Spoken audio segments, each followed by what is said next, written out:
الحمد لله رب العالمين والعاقبة للمتقين والصلاة والسلام على سيد المرسلين أما بعد فأعوذ بالله من الشيطان الرجيم بسم الله الرحمن الرحيم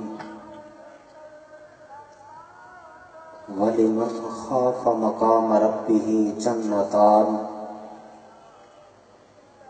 فَبِأَيِّ آلَاءِ رَبِّكُمَا تُكَذِّبَانِ صدق اللہ العظیم وبلغنا رسولہ النبی الکریم الامین المکین ونحن على ذلك لمن الشاهدين والشاكرين والحمد لله رب العالمين. قال الله تبارك وتعالى في شان حبيبه إن الله وملائكته يصلون على النبي يا أيها الذين آمنوا صلوا عليه وسلموا تسليما الصلاة والسلام عليك يا رسول الله وعلى آلك وأصحابك يا حبيب الله الصلاة والسلام عليك يا نبي الله وعلى آلك وأصحابك يا نور الله. ہو نہ یہ پھول تو بلبل کا ترنم بھی نہ ہو، چمن دہر میں کلیوں کا تبسم بھی نہ ہو، یہ نہ ساقی ہو تو پھر میں بھی نہ ہو، خم بھی نہ ہو، بزم توحید بھی دنیا میں نہ ہو، تم بھی نہ ہو. خیمہ افلاق کا استادہ اسی نام سے ہے، تپش ہستی نبض امادہ اسی نام سے ہے.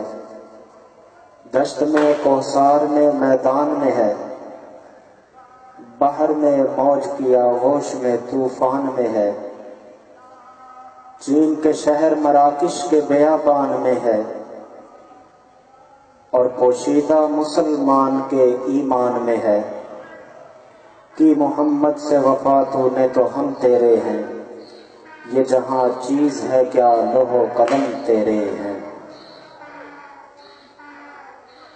تمام تعریفیں اللہ رب العزت کی ذات بابرکات کے لیے، جس خالق نے، جس مالک نے، جس رازق نے ہمیں فانی زندگی کے اندر اپنی یاد کی توفیق بخشی. بے حد شکر ادا کرتے ہیں اس پروردگار کا جس مالک نے ہمیں یہ بابرکت رات عطا فرمائی.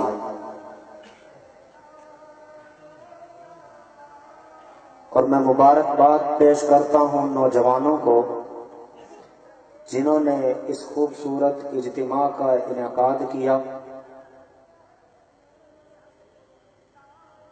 آج کی رات شب براءت ہے. براءت یعنی چھٹکارے کی رات. اللہ کے رسول صلی اللہ علیہ وسلم نے ارشاد فرمایا کہ اس رات اللہ تعالی قبیلہ بنو کلب کی بکریوں کے بالوں سے بھی زیادہ لوگوں کی بخشش اور مغفرت فرماتا ہے. اہل عرب کے اندر قبیلہ بنو کلب ایک ایسا قبیلہ تھا جو پورے عرب کے اندر سب سے زیادہ بکریاں پالتا تھا. اس کی مثال اس لیے دی کہ ان کی بکریوں کی تعداد زیادہ تھی. لوگوں کے نزدیک سب سے زیادہ تعداد میں وہ تھے، بطور مثال پیش کیا گیا، وگرنہ اللہ کی رحمت تو اس سے بھی بہت زیادہ بڑی ہے. آج کی رات اللہ تعالی کے فرشتے زمین پر اترتے ہیں یہ وہ رات ہے جس کے اندر انسان کے لیے بہت سی اچھی اور بری چیزوں کے فیصلے کیے جاتے ہیں۔ شب برات یہ ایک ایسی شب ہے کہ انسان کو خبر نہیں کہ اس کے بارے میں کیا فیصلہ کیا جائے۔ الغرض بہت ہی بابرکت رات ہے۔ آج کی شب کی نسبت سے جس موضوع کا میں نے انتخاب کیا وہ خشیت الہی ہے۔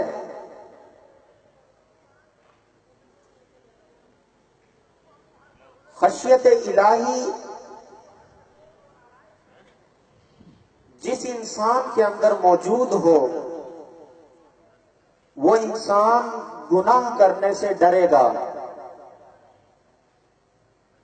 خوف جس انسان کے دل میں ہو وہ گناہ کرنے سے ڈرے گا،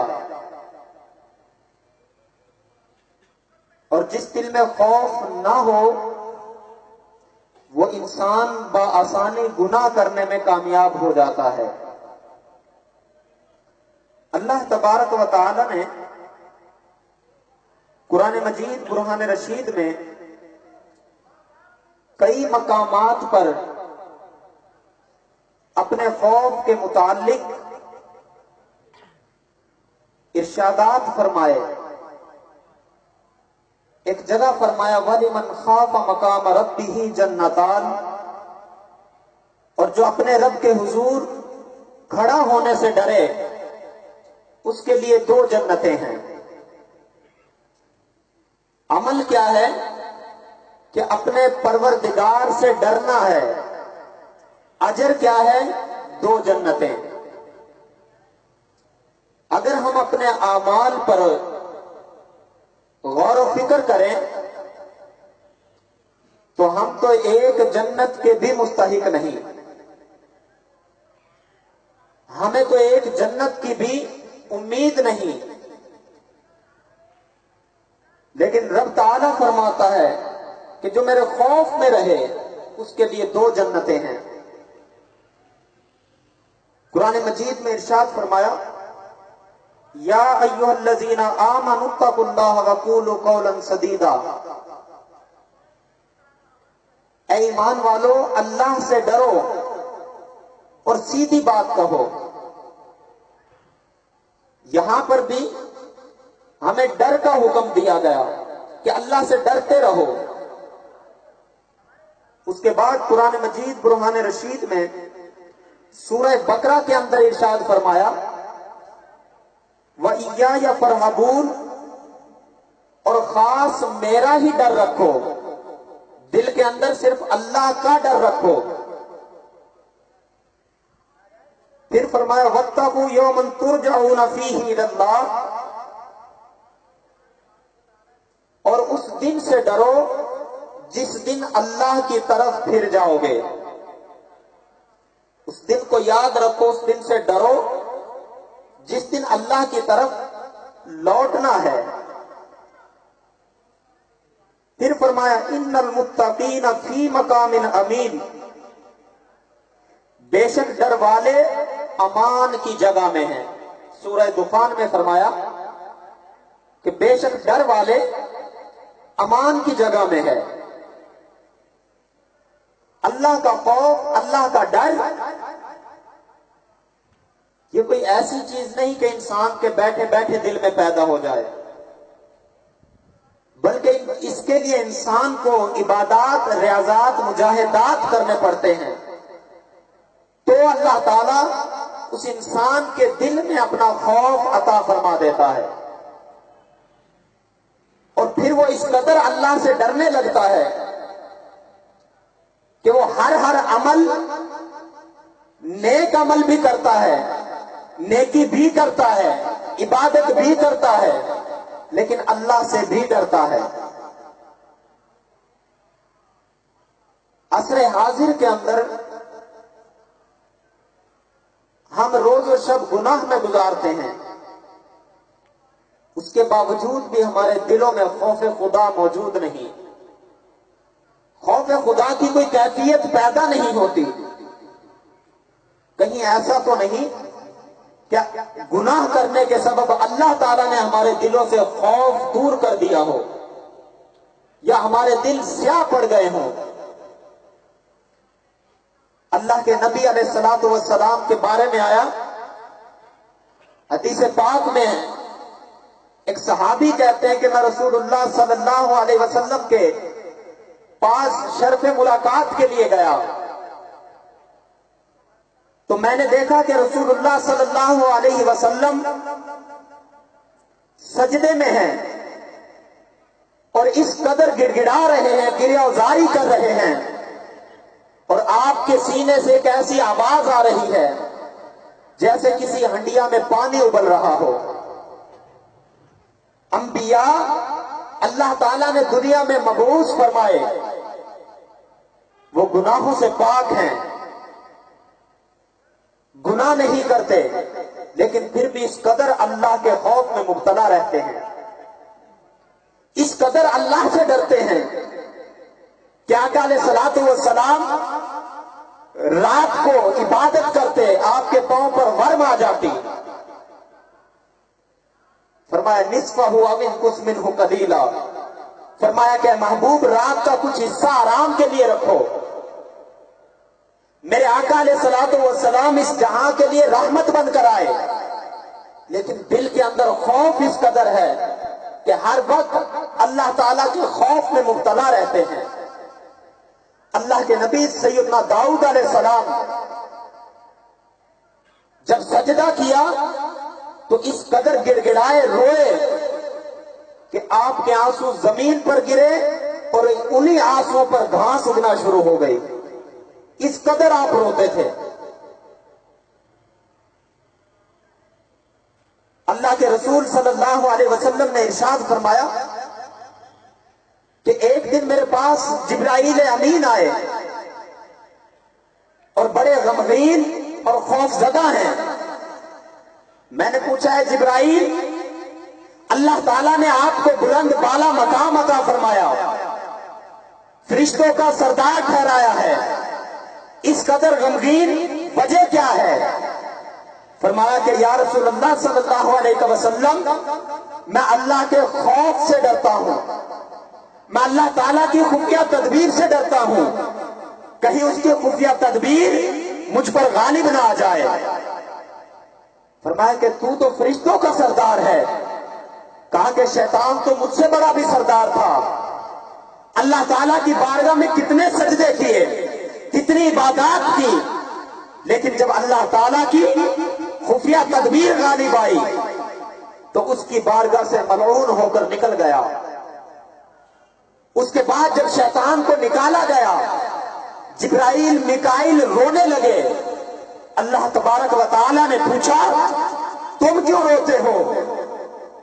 فرمایا کہ یا اللہ، ہم تیری خفیہ تدبیر سے ڈرتے ہیں، اس دن سے ڈرتے ہیں جو ابلیس پر آیا ہے.